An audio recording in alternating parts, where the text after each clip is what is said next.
Hello everyone, I am your teacher for this question. Let me explain this question to you now. A ball at rest is dropped freely from a height of 20 meter.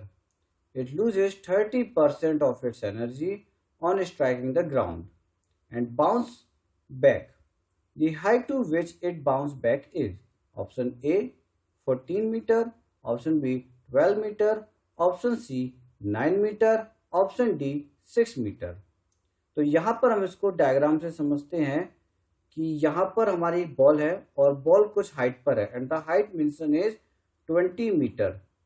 20 metre height पर ball है और उसकी initial velocity 0 है क्योंकि यहाँ पर specify है कि बॉल रेस्ट पर है। तो दैट मीन्स इस लोकेशन पर इसके पास सिर्फ और सिर्फ पोटेंशियल एनर्जी होगी। हम इस लोकेशन को नाम देते हैं ए और ये हमारा नीचे ग्राउंड है जहां पर बॉल अभी स्ट्राइक होने वाली है और यहाँ पर ये जो पॉइंट होगा इसको नाम देंगे हम पॉइंट बी। और फिर जब ये इस पर स्ट्राइक होती है तो स्ट्राइक होने पर 30% एनर्जी लॉस हो जाती है। तो ये वापस उसी हाइट पर मतलब 20 मीटर तक तो नहीं जा पाएगी। तो सपोज ये कहीं यहाँ पर आ जाती है ball after the bounce back, तो आपको ये नई वाली हाइट इसकी निकालनी है। That means we have to find the value h dash. तो यहाँ पर जो हमारा गिवन डेटा है हम उसको स्पेसिफाई कर देते हैं। The initial value of velocity is 0 metre पर second and the height is 20 metre. अब यहाँ पर हमें law of conservation of energy use करना है और उसमें हम देखेंगे कि जो काइनेटिक एनर्जी है वो पोटेंशियल एनर्जी के इक्वल होगी। तो यहाँ पर हमारे जो बेसिकली फॉर्मूले यूज होने वाले हैं मैं उनको स्पेसिफाई कर देता हूँ। तो पहला फॉर्मूला जो हमारा यूज होगा वो काइनेटिक एनर्जी का होगा और ये फॉर्मूला हमारा होता है 1/2mv²। और दूसरा जो फॉर्मूला यूज होगा वो पोटेंशियल एनर्जी का और ये फॉर्मूला होता है mgh।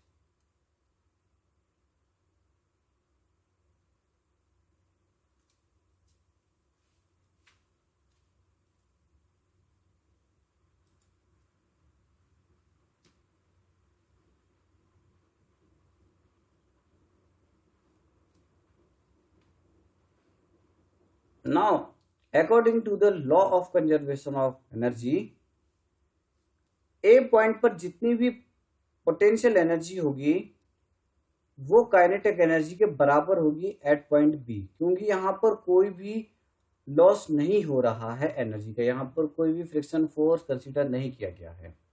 तो दैट मीन्स mgh और h की वैल्यू कितनी रखेंगे 20। तो ये हमारी बन जाएगी काइनेटिक एनर्जी। हमें यहाँ पर हाफ mv² यूज करने की रिक्वायरमेंट नहीं है क्योंकि हमारा जो फाइनल आंसर आने वाला है वो भी हाइट के रिस्पेक्ट में ही रहेगा। अभी ये केस हमने देखा फ्रॉम ए टू बी का, तो मैं यहाँ पर स्पेसिफाई भी कर देता हूँ कि ये हमारा जो केस है वो ए टू बी का है। नाउ इसके बाद हमारी जो बॉल है वो बी से ऊपर जाएगी और कहीं सी पॉइंट तक सपोज वो मूव करती है जहां पर उसकी हाइट हो जाएगी एच डैश।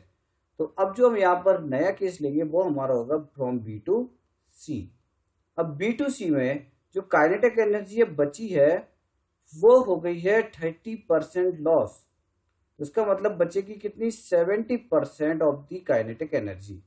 यहाँ पर काइनेटिक एनर्जी थी उसमें से 30% लॉस हो गई है। तो दैट मीन्स अब ये बन जाएगा kinetic energy final is equal to 70/100 of kinetic energy और वो कितना है mg20, जैसा कि अभी हमने यहाँ पर कैलकुलेट किया। After the calculation we will get kinetic energy final is equal to mg14। और यहां पर भी हम वही केस देखेंगे कि अब जो नई काइनेटिक एनर्जी है वो नई पोटेंशियल एनर्जी के बराबर हो जाएगी। तो दैट मीन्स हमारी न्यू जो पोटेंशियल एनर्जी है वो बन जाएगी कितनी mg14। तो दैट मीन्स जो हाइट होगी इट विल बी 14। तो हमारा जो ऑप्शन सही होगा वो होगा option A. Hence correct option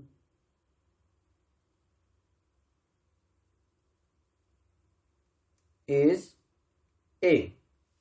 I hope you understand the explanation. Thank you.